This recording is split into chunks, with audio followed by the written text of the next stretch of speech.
If I were to have a composer write a concerto for me, it would be John Cage. This is because I'm curious to see what he would write. John Cage wrote pieces for toasters, microwaves, axes, ovens, glasses of water, and occasionally, when he really was being creative and he wanted to get extremely out of the box, even musical instruments. I know this is a crazy concept, writing music for musical instruments. I don't really get it either, but it's really John Cage's less crazy ideas like writing for toasters and microwaves and axes that really pique my interest a little bit more. For example, John Cage wrote a piece called Water Walk. He said he named it Water Walk because it involves water and he walks during it. Very creative name, as you can see. And he showed he gave a performance of this on the Ed Sullivan Show. It involves pouring water, watering flowers in a bathtub. You put the flowers in the bathtub. You use a toaster. You slam the lid on and off of a pot. You just like slam it like bum bum bum bum on the pot several times. Every once in a while, you go and you play a couple of notes on the piano, but that's not really the main part of the piece. You use the bathtub a lot, but you don't take a bath in it. No, we wouldn't want to use a bathtub for that. We use the toaster a lot, but you don't toast anything in it either. No, we wouldn't. Using a toaster to like cook bread. No, we don't do that. No. So he uses these more backyard tools, you could say, and cooking supplies in this piece, Water Walk. And as he told us, he does walk during it. And it's very interesting piece. I recommend listening to it if you haven't already. And then he wrote another piece called ASLSP, which stands for as slow as possible, because that's definitely how acronyms work. He wrote it. It's supposed to be as slow as possible, as the name would suggest, and so it was originally written for a piano competition, and so every contestant would play this piece, and so you would play each note until you can't hear it anymore, and then you go to the next note. And then when that note dies out and you can't hear it anymore, you go to the next note.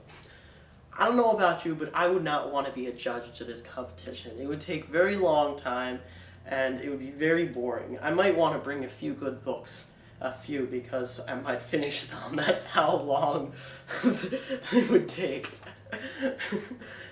But that wasn't slow enough. No, we needed to be slower. So they programmed an organ to play it, and it's taking 625 years to play. Now, an organ can play it. Of course, they can play it as long as it can, infinitely, as long as the organ is still there. So unless it's like destroyed or something, so they programmed it to play for 625 years, and it was a big event. It started a few years ago, and they marked the downbeat. It was very exciting, and everyone came and they saw then people gathered around to see the downbeat of the piece, and it started. Except that it starts out with a rest. So the first note wasn't played until 2 years later. And then that was another big event. And every time it switches notes, it's a big deal. A few months ago, in fact, it just switched notes. This is another example of John Cage's creativity, as you could say. Another piece he wrote was 4:33, another original name. It's 4 minutes and 33 seconds, so he names it 4 minutes and 33 seconds, or 4:33 for short. I don't know where he got the name from. I don't know, it's a very original idea for a name, but it's completely silent, as you may know. It's the performer plays nothing. Actually, it's not completely silent because you could say that the music is created by the confusion in the audience of what's going on. Why isn't he playing anything? Um, and so that's another piece, another interesting piece.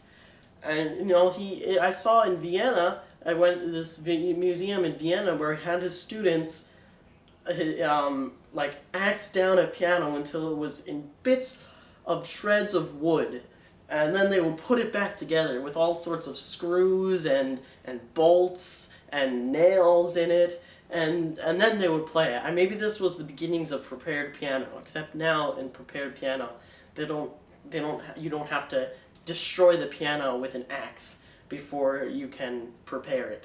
You can just put the nail into the string.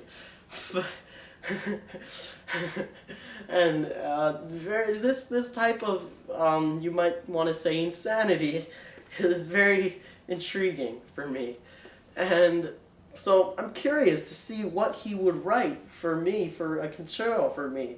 I don't know. It might possibly involve musical instruments. I'm not sure about that one yet.